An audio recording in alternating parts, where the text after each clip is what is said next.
Hello, I'm Jesslyn Wheelers from the Summit Library. Welcome to Serendipity. It's our program for children who are in kindergarten through 5th grade. Today, we have a program about the finest composer who ever lived, Ludwig Van Beethoven.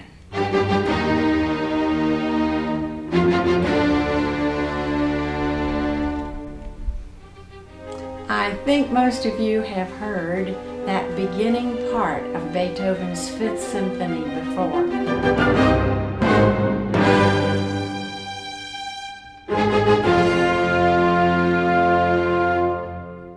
In our puppet shows at Serendipity, we used the da-da-da-da whenever something exciting or scary was going to happen in the puppet show.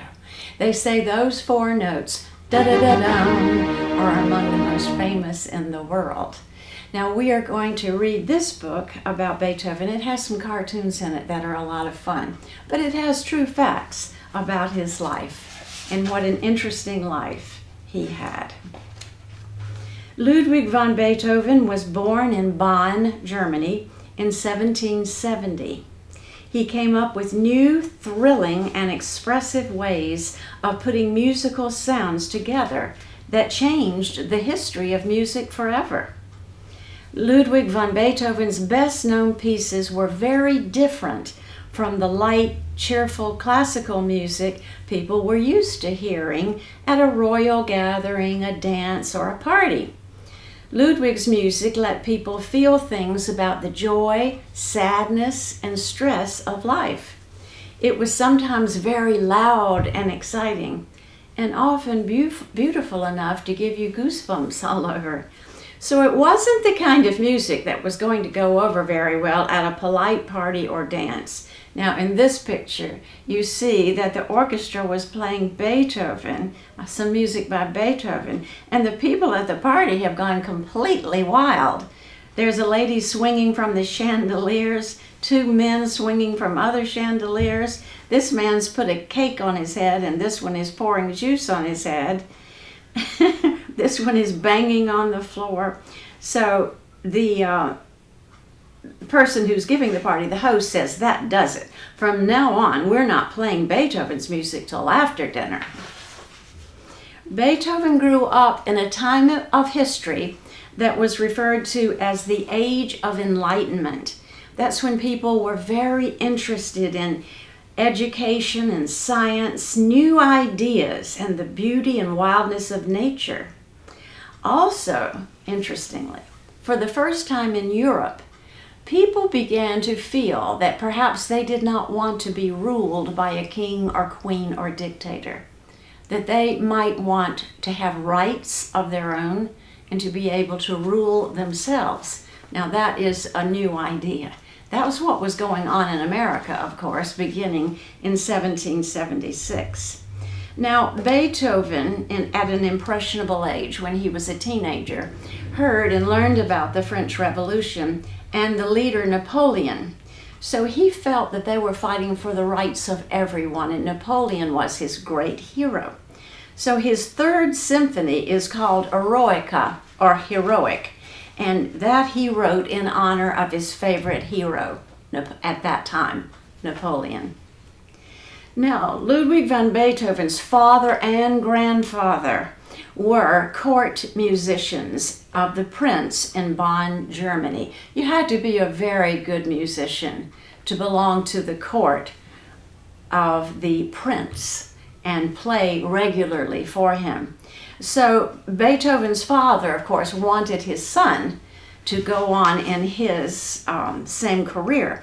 So he started teaching the child to play the piano when he was 4 years old, which is very young to play the piano. And he was hard on the child to the point of what people would think today that he was cruel. And this cartoon shows the mother saying, "Dear, it's almost midnight. Can Ludwig stop playing the piano soon?" "I guess so," says the father. "I wanted to teach him how to play the violin tonight anyway." And there's the little boy asleep at the piano. Now, luckily, around this time, the Prince of Bonn hired a new court organist. His name was Christian Neef, and he got to know Ludwig van Beethoven starting when he was probably 10 years old, and he began to teach him. And they had a very, very good relationship because Neef taught in a kinder, more caring way. Now Ludwig got so good at playing the organ that when he was only 12, Christian Neef, the organist, went away for a few days and left this 12-year-old in charge of this huge organ and directing this large orchestra. And he did very well, which is amazing. Now, another wonderful thing happened. The Prince of Bonn thought, we should show off this young man. He's so talented. Let's send him to Vienna, Austria, which was the center of music in Europe at that time. And that's where Mozart met Beethoven and was very impressed with his ability. And Beethoven had the teacher Haydn, Joseph Haydn, and other great musicians to teach him. And he began learning a lot about classical music. It just got better and better. Now, in the city, after he'd been learning so much about classical music, he began to compose more, and he gave concerts to make money.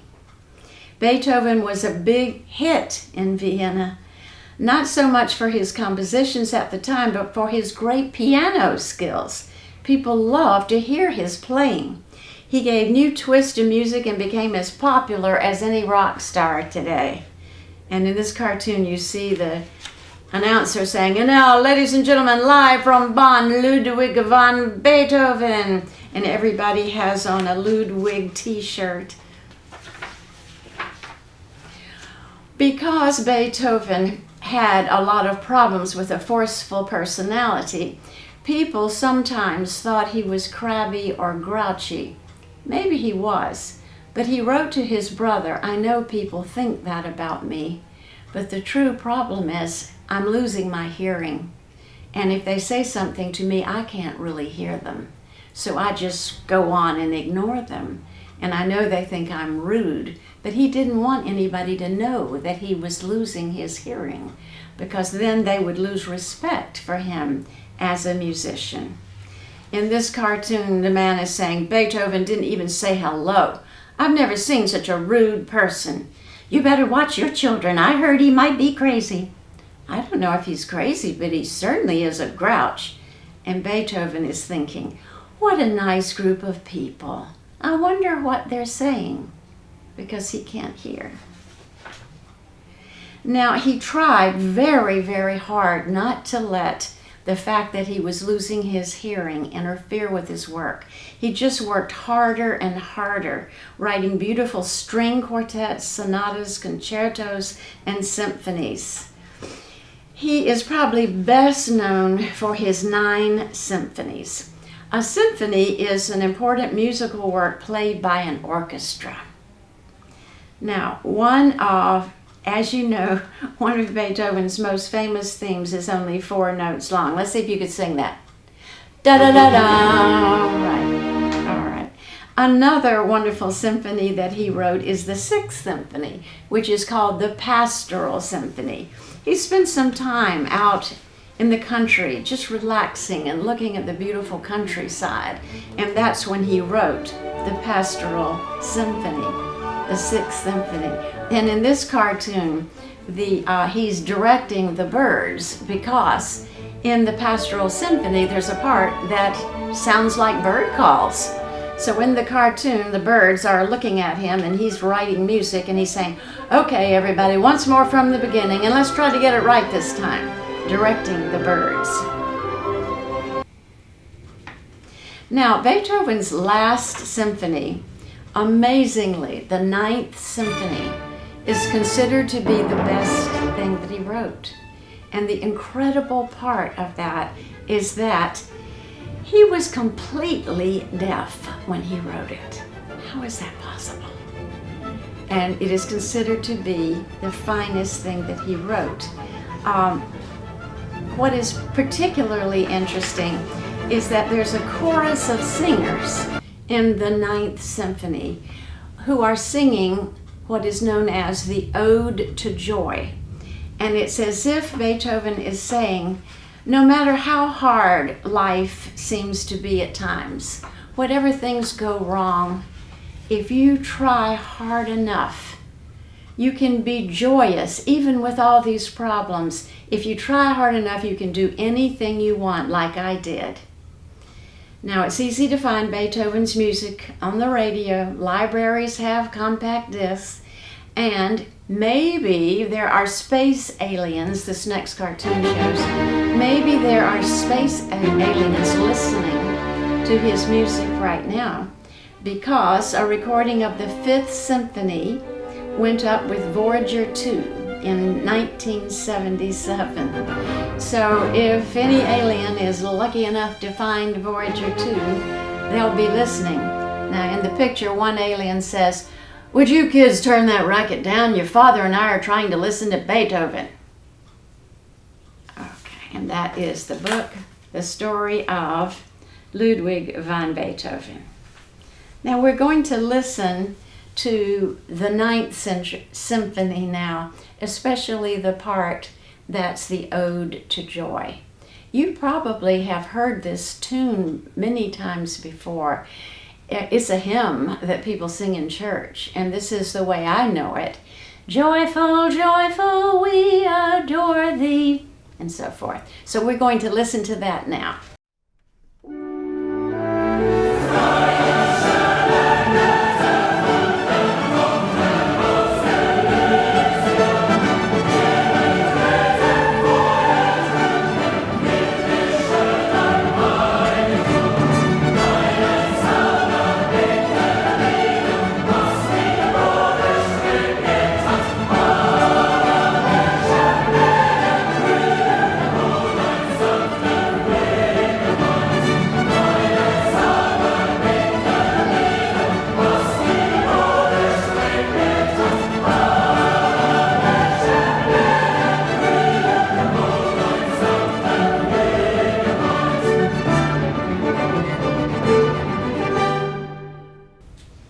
Now, if you're like me, you enjoy humor and cartoons. This is a very humorous book that I love. The title is The 39 Apartments of Ludwig van Beethoven. The writer is Jonah and the illustrator is Barry Blitt. Now, in this book, you've already learned a lot about Beethoven, but this is going to point out about the 39 apartments. In the end papers, that's what this is. We have a copy of his real work. Somebody found actually a copy where he was creating his music. You can see he must not have liked this part because he marked it out. That's pretty exciting to actually have a copy that he wrote on. The 39 Apartments of Ludwig van Beethoven. Fact. Now in this book, the author will say fact, and he's telling something that's true. And then if he's not saying fact, he's imagining what might have happened. Fact. Ludwig van Beethoven was born in the town of Bonn in the Company of Germany in the year 1770. And there you see baby Ludwig. And of course he's crying and going, wah, wah, wah, wah. Fact. Ludwig van Beethoven owned 5 legless pianos and composed great works on the floor. Fact. Ludwig van Beethoven lived in 39 different apartments, which is, of course, the subject of our story. See the book title. Now, things get fuzzier. Did our hero really pour cold water on top of his head when he was composing? Why did he live in so many different apartments? And what were those apartments like? As far as we can tell, Beethoven's first apartment was a beautiful parlor in the center of Vienna, which is the capital of Austria. Here it seems he composed the Moonlight Sonata, and his first symphony. Let's listen to a little bit of the Moonlight Sonata.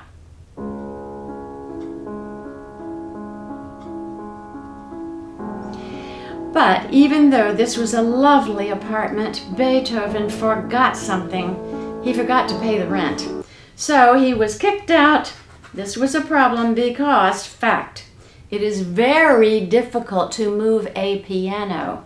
Fact, it is even more difficult to move 5 pianos.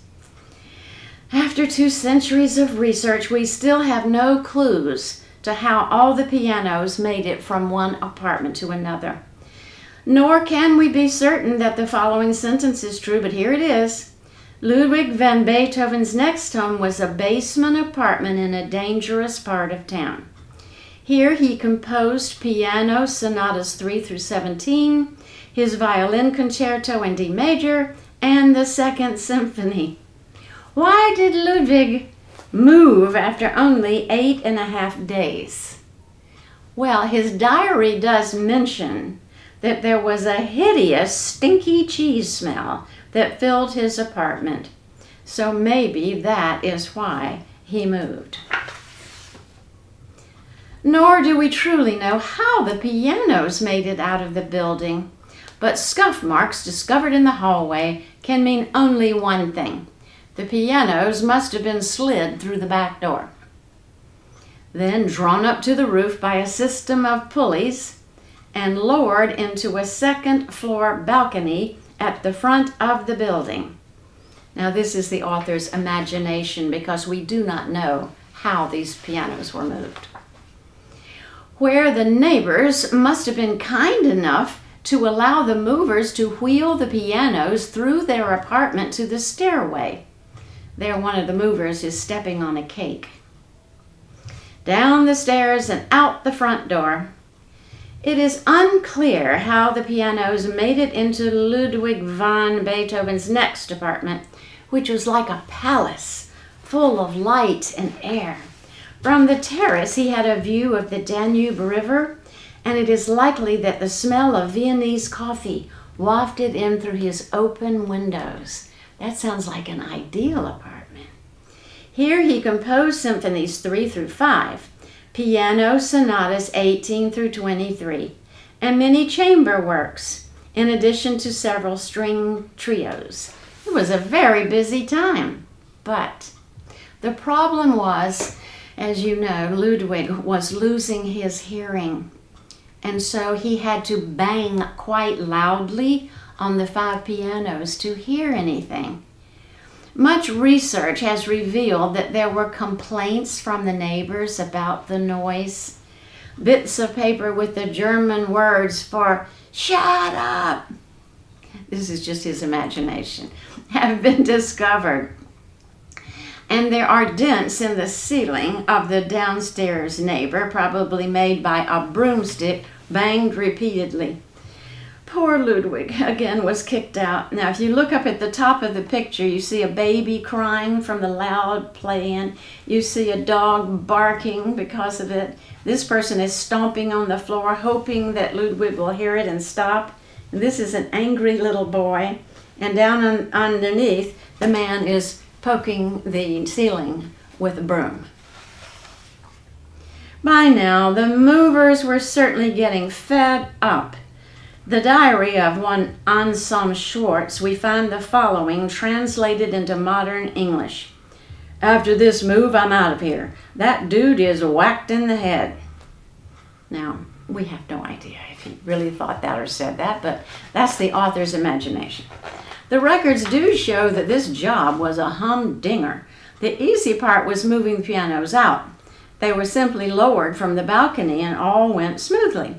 The hard part was moving the pianos into the new apartment, which was tiny and in an attic. It seems the movers had to push the pianos through the old castle next door, through a grand hall displaying suits of armor, up 3 flights of stairs, and into a dentist's office. The movers then bashed in a wall, a theory supported by the gaping hole we found. They passed through the dentist's apartment out into the hallway. The author is very imaginative. And up onto Ludwig Van Beethoven's new roof, where they could be lowered carefully, then hoisted into his tiny attic apartment, which luckily had an enormous window. Here, Beethoven wrote all his piano concerti, as well as his famous pastoral symphony, No. 6. It was gorgeous music, and here's a sample.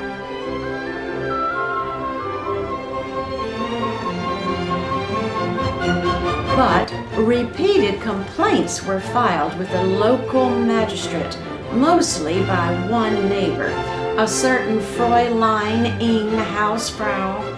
In one complaint, she demands the maestro's immediate arrest because that madman is banging on those blasted pianos day and night.